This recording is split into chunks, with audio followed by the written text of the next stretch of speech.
Well, there's no one in this room I don't know, so I don't need to introduce myself. I just can't get rid of you ladies, can I? Some of you keep coming back, which is great for me. Great for us. Too. Great for you, hopefully. And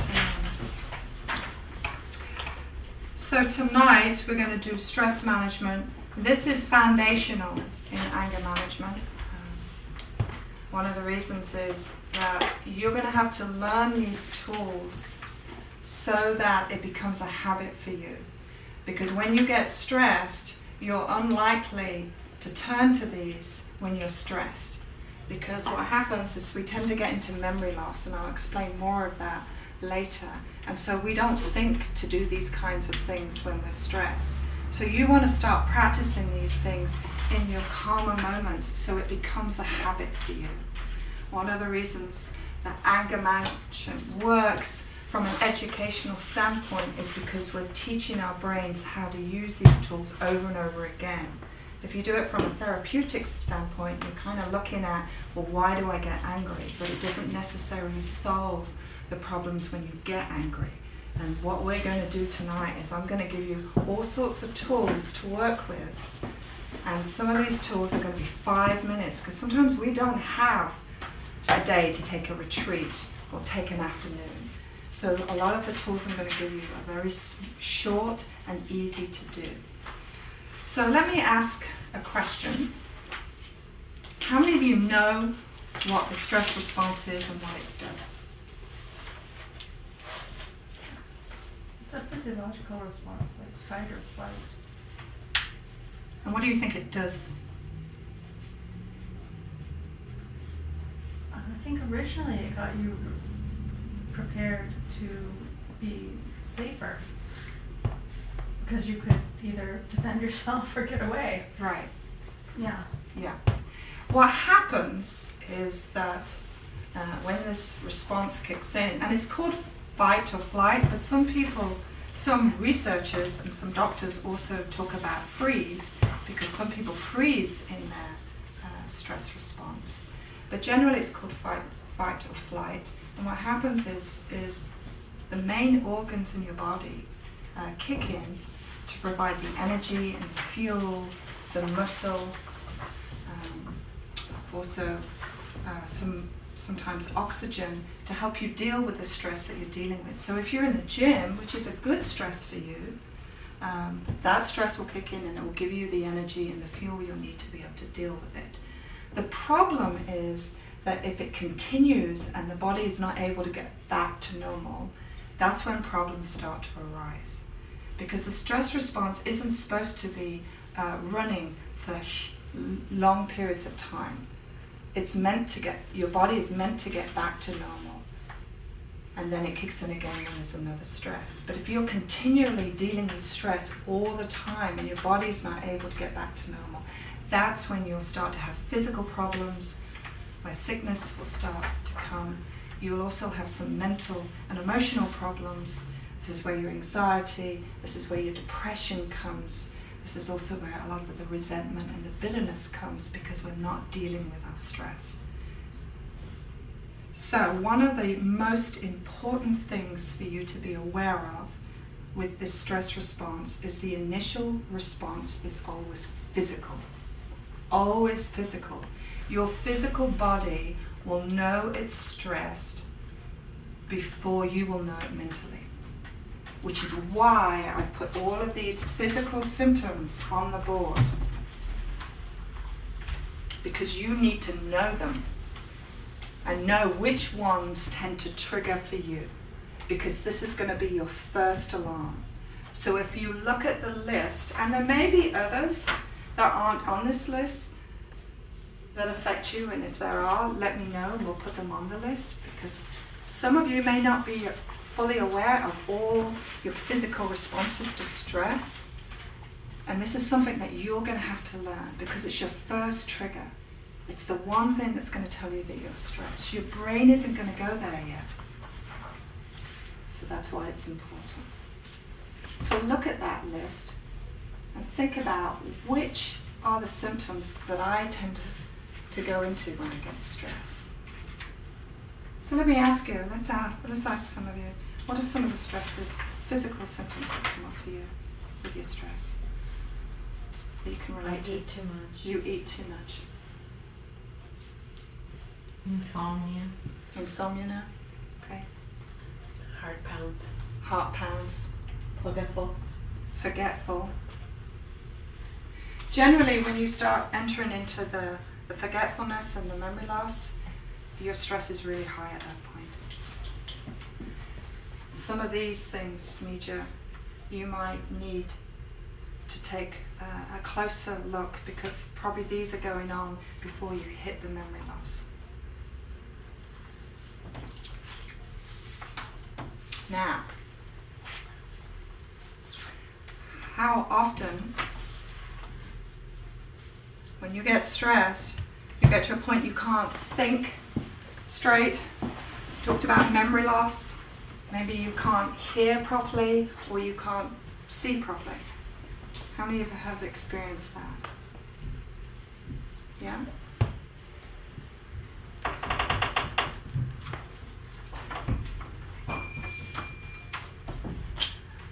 Stress management? Yes. Come on in, we're just starting. Sorry. Thank you.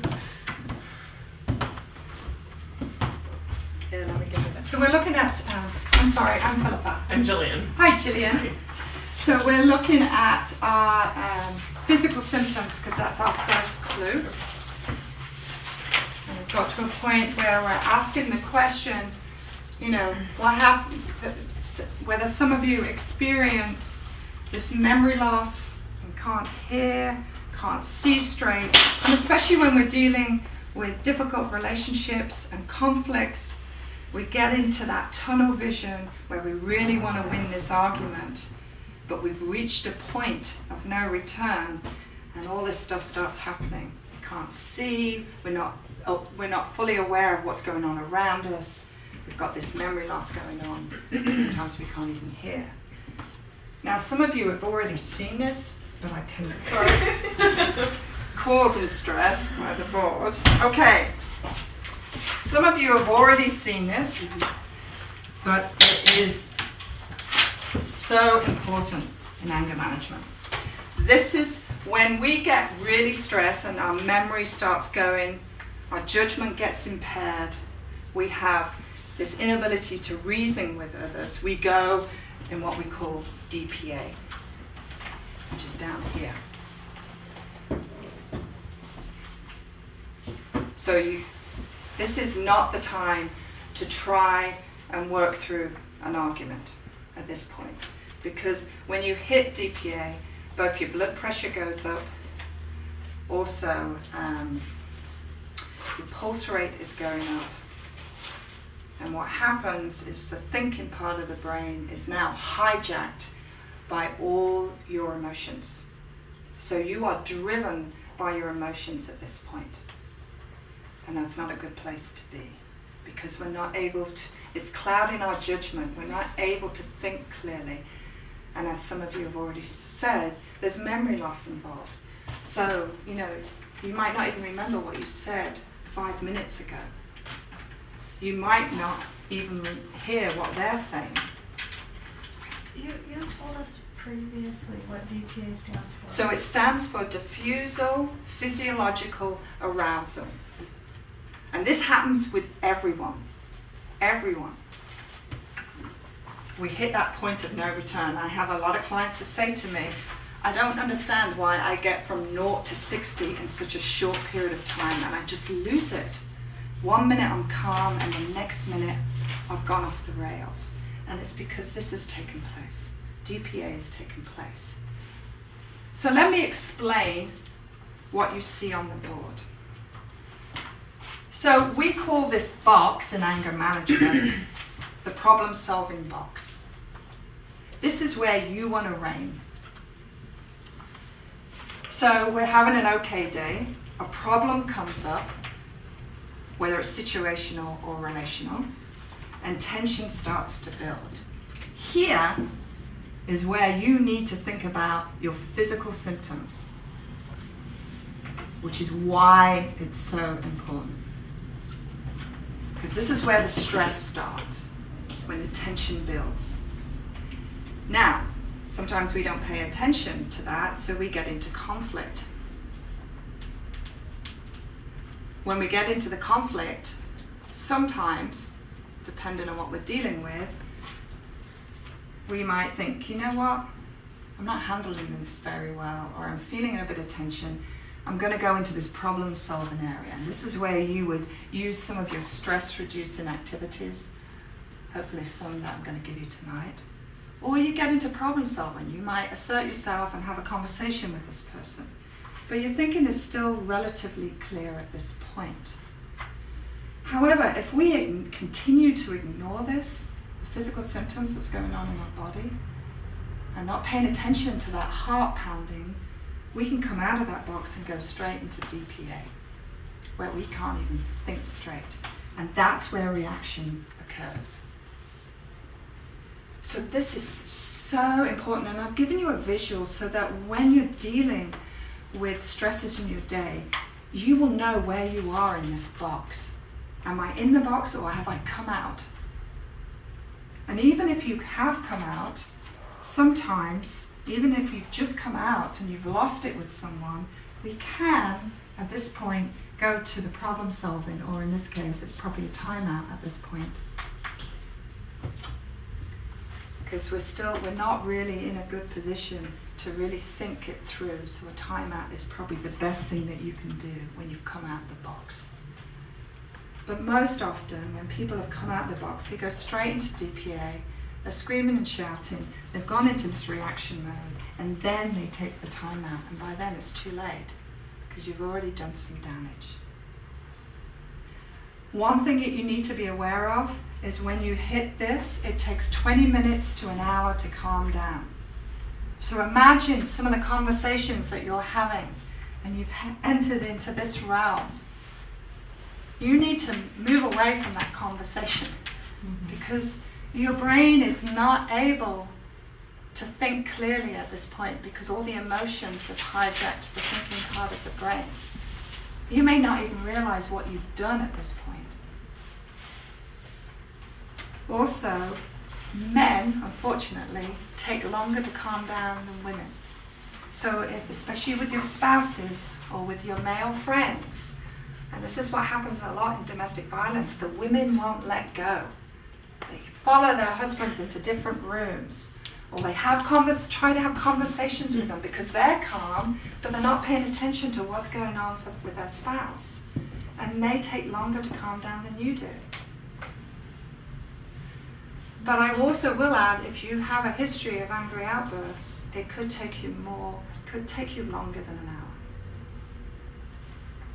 And it may be only with certain situations. But you need to pay attention to this. And this image should help you when you get into stressful situations. Have I paid attention to this? Where am I in this problem-solving box? So what can we do when we hit DPA? What is it that we can do to try and calm ourselves down? So on one of your sheets, I've given you the psychology of color, because color has a huge stress-reducing effect on the brain. And there are a number of colors that can help you and help you return back to the problem-solving box. I've also given you a coloring sheet, and we're going to do this in a minute. We're going to color for a little bit. But when you look at color, you want to find detailed images to color. If you don't have a coloring sheet, you can look at an image that's very colorful and pick out what's going on in that picture. Sometimes, I will suggest to people, do I have it?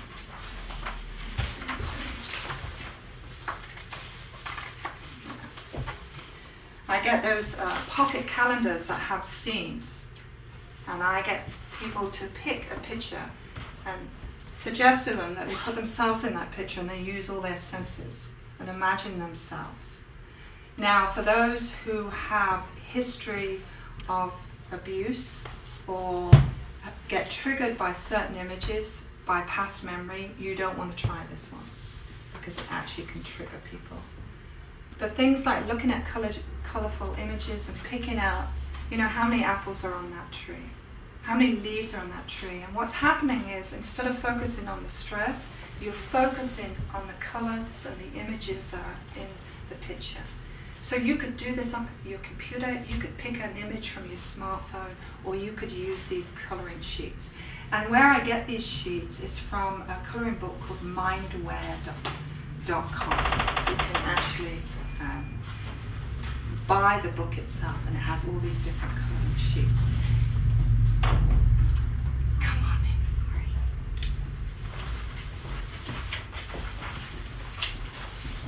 sorry. So, again, the importance of colouring. And one of the things that I do want to stress with this is, and I actually tested this theory with a client because I also do individual coaching on this. I had a client who didn't believe that this would work for her. So what I got her to do is I got her to pick out all the colours from her colouring pencil case that she had. And for 5 minutes a day, 5 to 10 minutes a day, she was to colour with each of these pencils.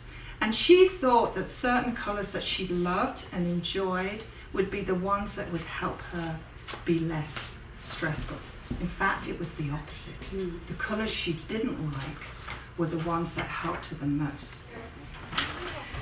So, let me tell you what came out of this. And you can see some of this in the psychology of colour. Yellow, which is not a colour that she was drawn to, actually gave her more energy. Darker colours, which were her favourite colours, actually made her more lifeless. And certain colours actually got her to think about the past, and she would get depressed. She seemed to be drawn. Red, which was her favourite colour, was the one that made her very stressful, even though she loved the colour and had a lot of it in her house. So not only has she changed her wardrobe, she's now conscious of certain rooms that she enters into, like meeting rooms, and people, depending on what they're wearing, whether that's going to affect her stress. She was in a meeting one day, and I asked her, what made it stressful for you? And she said, the colour of the guy's tie. My eyes just kept drawing to it, and I was getting agitated. And I said, look at your list. What does it say about that colour? And it shocked her. So this is really powerful, and it's one of the things that can help you with your DPA. So what I want you to do, and I don't have many colouring packets, but we have enough to share, is just for 3 minutes, I want you to pick some colours and start colouring on that sheet. Do you need something cleaner? Because I can get you a tea. So, this is okay. Okay. Thank you. So you guys share. Oh, I got some extras. The colors we like? Is that easy? Or just... I would try and pick an array of colours. Some you like, but some you don't like. Now, it's all hard to judge in 3 minutes. But I would really encourage you that you start to do this regularly and get a feel for what colours work for you. Now, this doesn't mean this is going to help you with your stress, because you're in a calmer mode right now. But it might also help you to see the colours that you're drawn to that kind of are soothing, and some of the colours that you're not.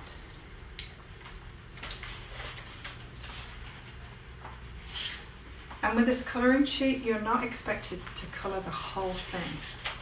This is a 10-minute exercise that you could do in the office. You could also do at home. Or if you're on the phone, it's a great way to kind of doodle while you're on the phone. I used to have a matted photograph of a little part of the garden on my desk. And it was amazing. Whenever I felt like I needed a little retreat, I just pull it out and take a moment, and it really helped. Exactly. It's amazing what it can do. It can shift that nervous energy that's in your brain right now. And I would really pay attention to this, because especially for those of you who work in very small environments that tend to be stressful for you, think about the colors that are working for you and put them in that environment.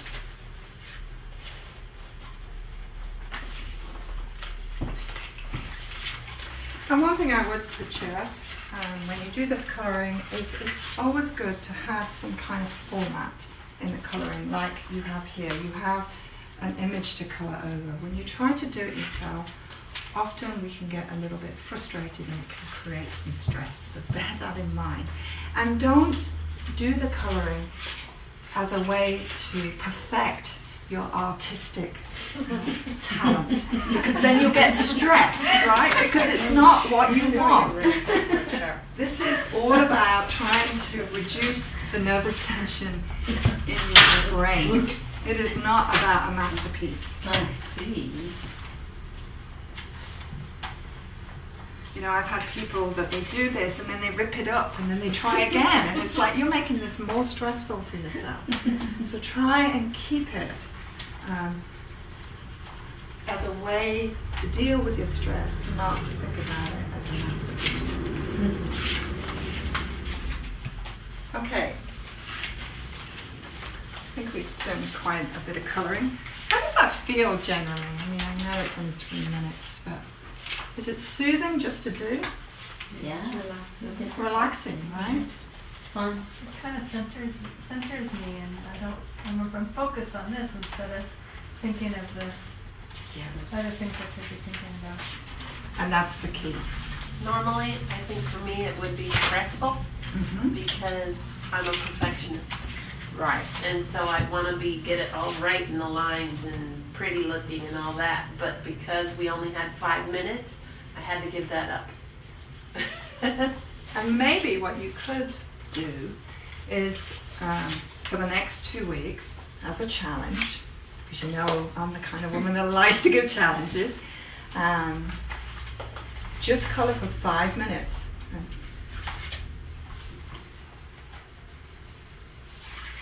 And for those of you who don't have that issue, colour for 10 minutes. Now remember, in DPA we've got 20 minutes, maybe an hour, so you can do other activities as well, but this is extremely helpful. It really helps you shift. Alright, so think about some of the environments that you're going to be heading into, and certain colours that you may see in the room. You may want to think about where you could go to find that kind of peace of mind. Is there a certain corner in the room? If you notice with doctor's office, they have very soft tones in their doctor's office. Green plants can be really soothing. The colour green can be really soothing. And if you look at the psychology of colour, it will tell you about green. So maybe that's a place that you need to sit by. If you're going into a meeting and there are certain colours that distract you or certain colours that would agitate you, maybe you need to move and sit somewhere else so that you're not looking at that colour. So bear that in mind, because it does have an effect on our stress levels. It can reduce it, but certain colours can increase it. Okay, so let's move on. I know you so want to keep coming, and that's okay. It's amazing how we get back into our little girl mode and want to just colour. So, let's talk about some day-to-day things. You know these things, but we often just ignore them. And again, the goal is to alleviate some of the stress. So, breaks, exercise, and sunlight. If you're dealing with high levels of stress, you should be exercising at least 3 days a week. 3 days a week. If you are not, then you need to put a plan in place. Also with that is, if you're not exercising, you've got all this nervous energy in your body, and it will not get released, so it's going to stay in there. And I always think about it as being like toxic waste. When that can breaks open, it kills everything it touches. Well, that's kind of what stress is doing to you. It's affecting you physically and it's affecting you emotionally. And it can really do some damage if you don't pay attention. If you're unable to take breaks at lunchtime, then try and take 5-minute break intervals throughout the day, even if it means you just have to go to the bathroom. It's a break. You know, one of the things that they have found about smokers is their stress responses are a lot lower than those who don't smoke. Because what do? They have to go out and have a cigarette. Not only that, they're socializing with other people while they're having that cigarette. Now, I'm not saying you should go and start smoking, but what I am saying, you want to learn to be able to take those kinds of breaks. Also, if you're dealing with high amount of anxiety and depression, you need sunlight, and they say 15 minutes of sunlight a day. And for some of us, we're going from the house to the car to work to the car back to the house. We haven't seen any natural light. Mm-hmm.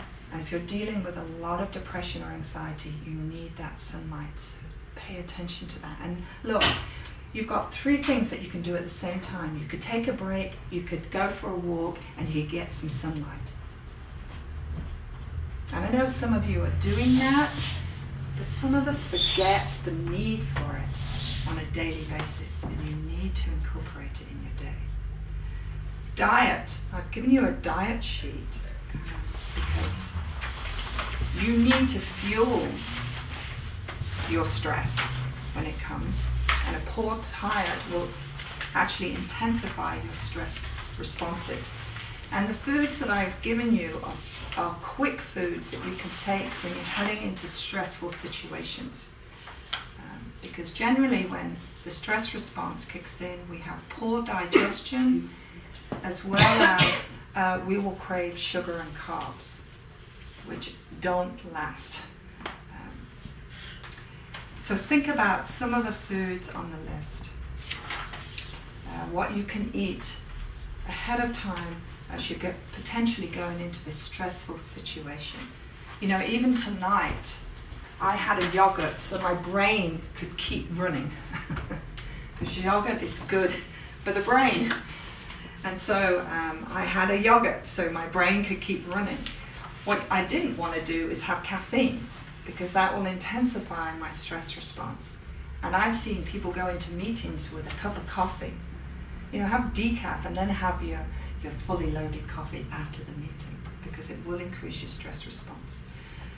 Some of you talked about eating too much. And some of us do tend to eat more when we get stressed. And you need to be aware that your body knows it's full 20 minutes before your brain knows. So your body knows it's full, but often we ignore it, even if it feels uncomfortable. And that's partly because the brain hasn't registered yet that it's full, but your body knows. Chocolate is a great de-stressor, which I am so happy about.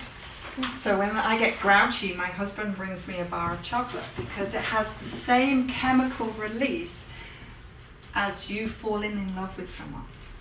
So it's worth having chocolate. That's not on here. It's not on here?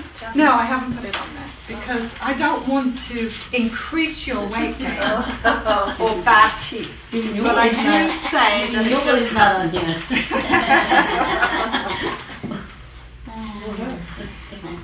So, in moderation. Shall we say in moderation? But it is a good de-stressor. Sleep and rest. We know about it.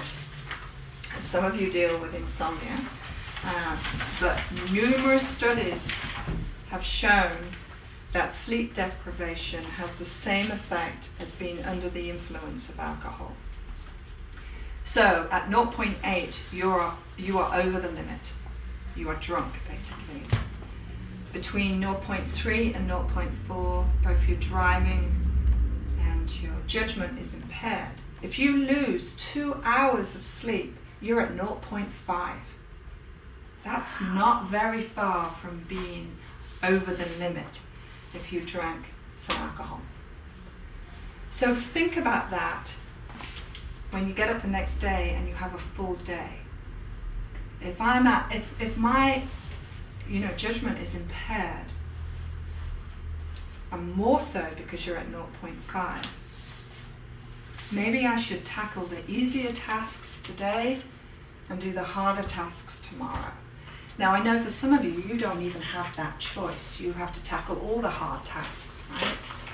But maybe you can think about getting some help with those harder tasks, because at this point you're not functioning as well as you could.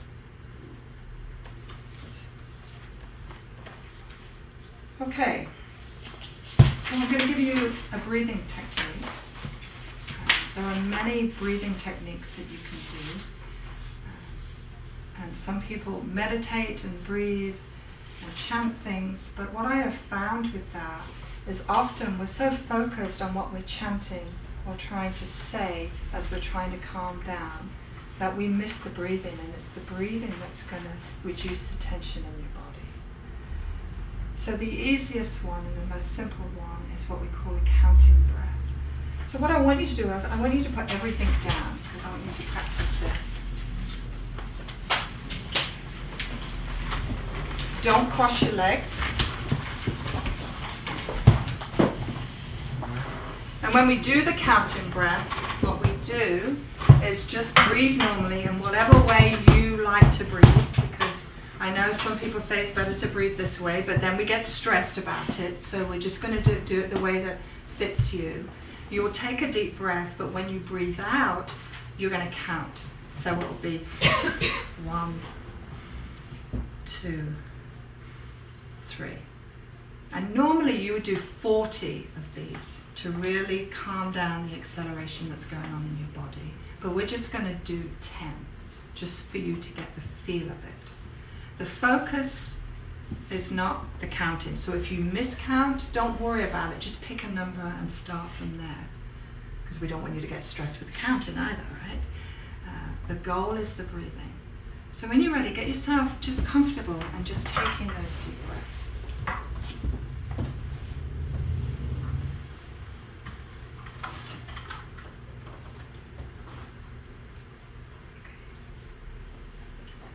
So just 10 breaths.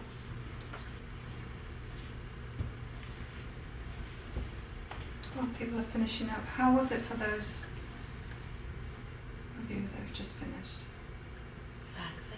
Relaxing. Imagine if you took 40, which is what is the best way to de-accelerate. It really helps. Big timeouts. And you know, it was interesting, I emailed some of you whether you wanted to do timeouts, and you said, no, it's for kids. Let me tell you folks, a timeout for an adult is so much more than what you would do with a child. There's so much involved, because you also have to do the re-entry, especially when you're dealing with a conversation. And things like this will help the re-entry and help you think more clearly on how you're going to approach this person when you re-enter from your timeout. So this is something that you can use. Any of you found it difficult? Sometimes people they get restless, especially when you try to do 40. Your fingers are moving, your feet are tapping. And what you can do with that, because I've done this in jails and also in other classes with kids who have special needs, if you find yourself fidgety, and you won't know until you've done the 40, you can get yourself a ball, and I wouldn't do it any bigger than a soccer ball, and take your shoes off, and you could put this under your desk at work, and when you breathe in, you're bringing the ball in, and when you breathe out, you're pushing the ball out. So that gives you something to do with your feet. At home or at work, you can also use a pillow or a cushion, where when you're breathing in, you're pulling in the cushion, and then when you breathe out, you just relax. And that's another way that you can do breathing if you find that you get antsy with the 40 breaths. And especially with kids, this is a great skill that you can teach them. I also suggest with younger kids, and Nikki, this might help you too, is it's really hard for kids to really understand and really do breathing techniques. And so what we do is we use water.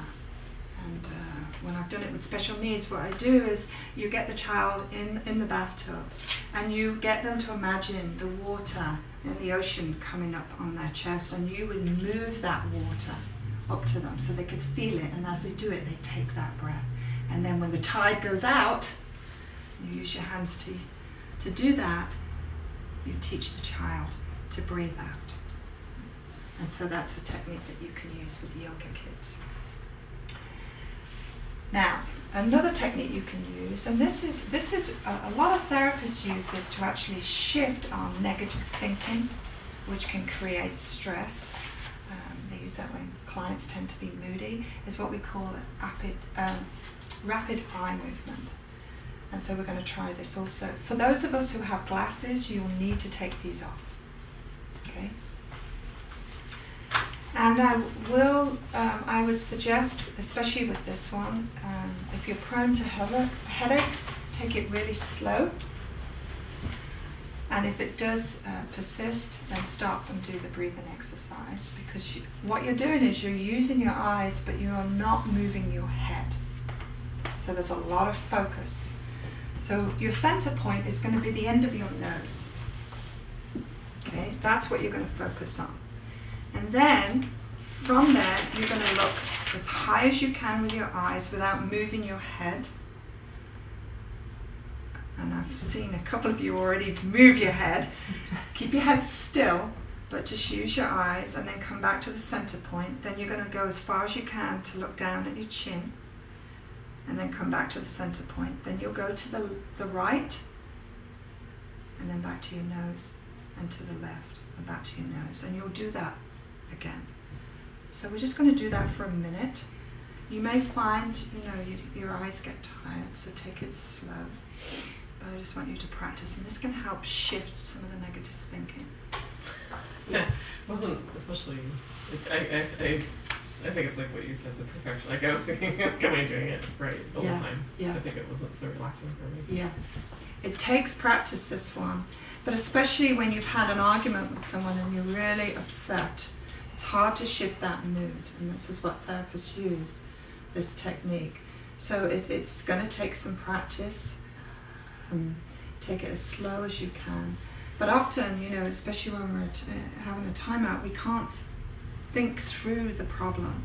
And we're so upset and we're so hurt. And then we start dialoguing with ourselves.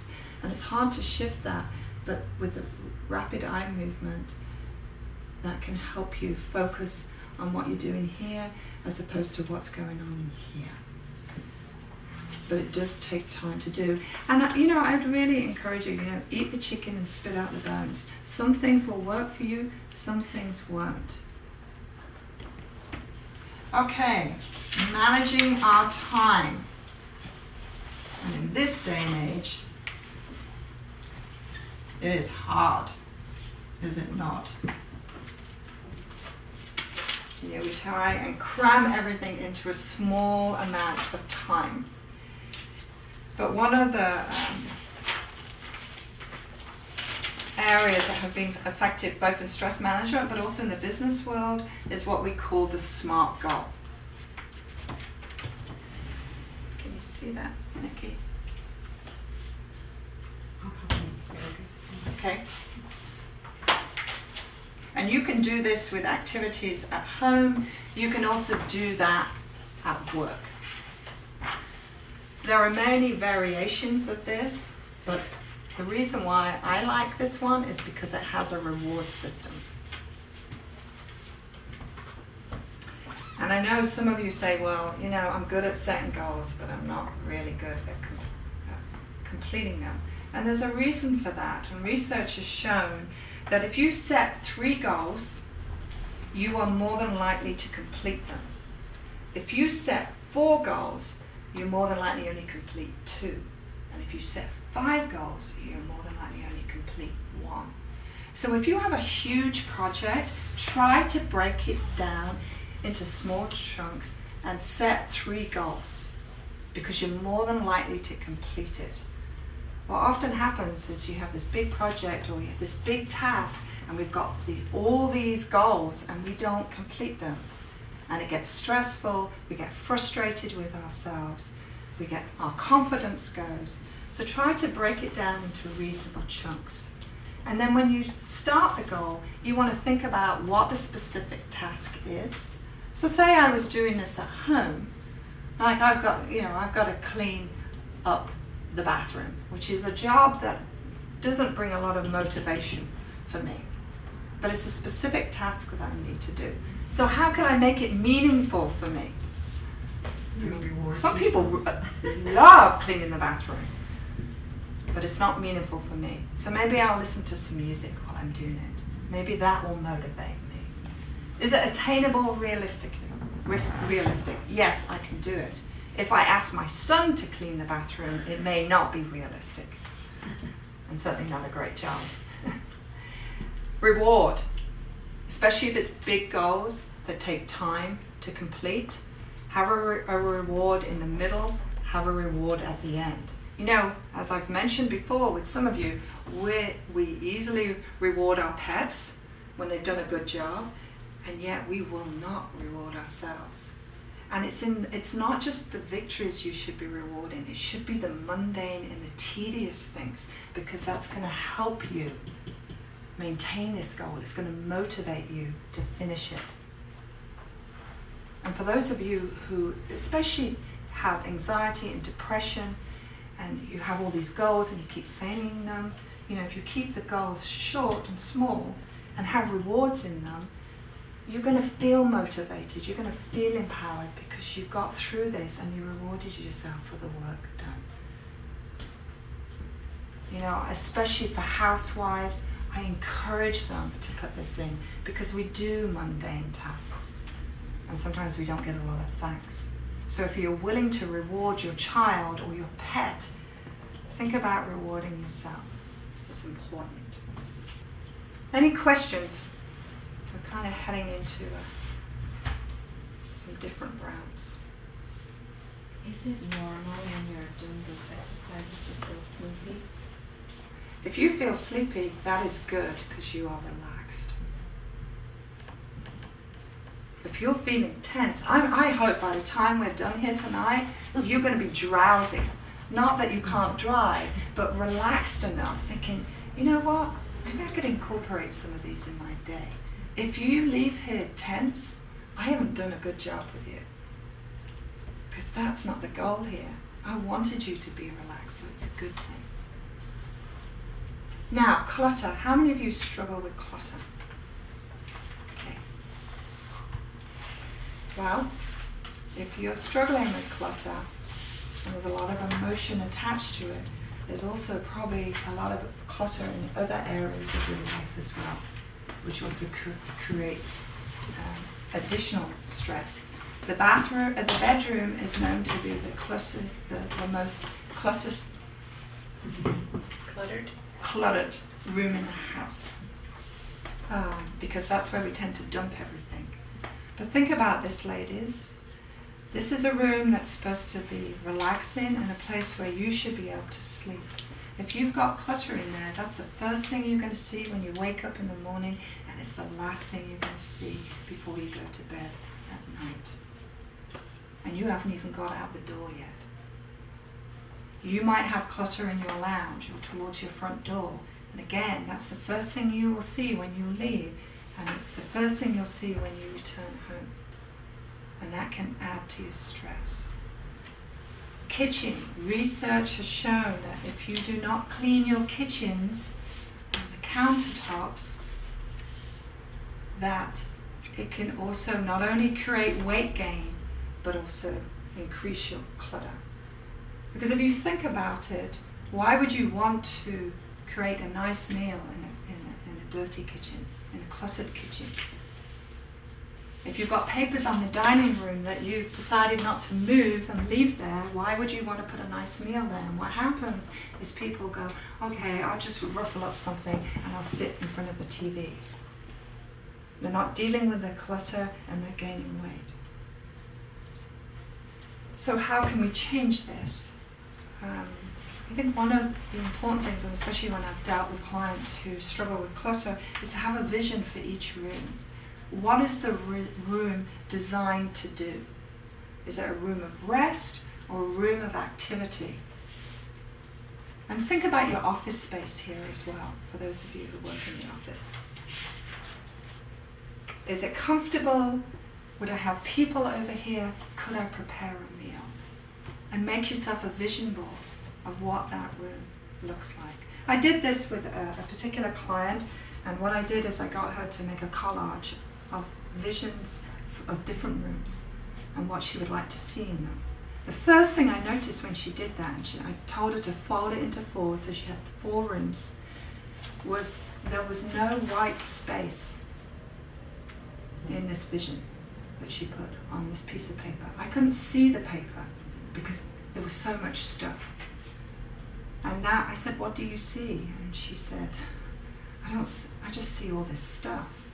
So I said, well, take pieces from that vision board. Just take pieces of it, and what would you put in each room? So we started small, because what often happens when people are struggling with clutter is they're looking at this big space. She was looking at the whole sheet and how she was going to fill it. Whereas you want to start small. I did this with somebody in the office where we got her to pick a drawer. And she was eager. She said, no, I want to do the whole room. And I said, no, we're going to pick one drawer. Because if you fail doing the big room, you will never get to it. But if you have success with this drawer, every time you open that drawer, you're going to see that success. And it's going to motivate you to do other things. So she started with the drawer, and then she started another drawer, then she started a corner, and eventually she cleared the whole office space. If she had started off that way, the failure would have been high for her. But instead she started small. And so I'd encourage you. And don't move clutter around. Believe me, it takes just as much effort to move it around as it is to put it away, right? And we do that. You file one piece of paper and go and reward yourself when you do it to help you stay motivated doing it. So don't move papers around. And if there are certain areas where it's very emotional for you with regard to this particular room with clutter, bring some friends in and help you deal with your clutter. Put some music in. When I moved here, I had a garden I couldn't manage. And I was part of a mum's group at the time. And I just asked them, I can't manage this garden, will you help me out? So we made it a garden party. They fixed my garden, I made the meals. And it was great. We had a great time, but the job got done. So if there are things that you find that are just overwhelming for you, bring that social support in. Be creative with it. Make it fun. Make it motivational and meaning for you, and the goal will get completed. Now, we're going to switch gears, and we're going to go into emotional balance.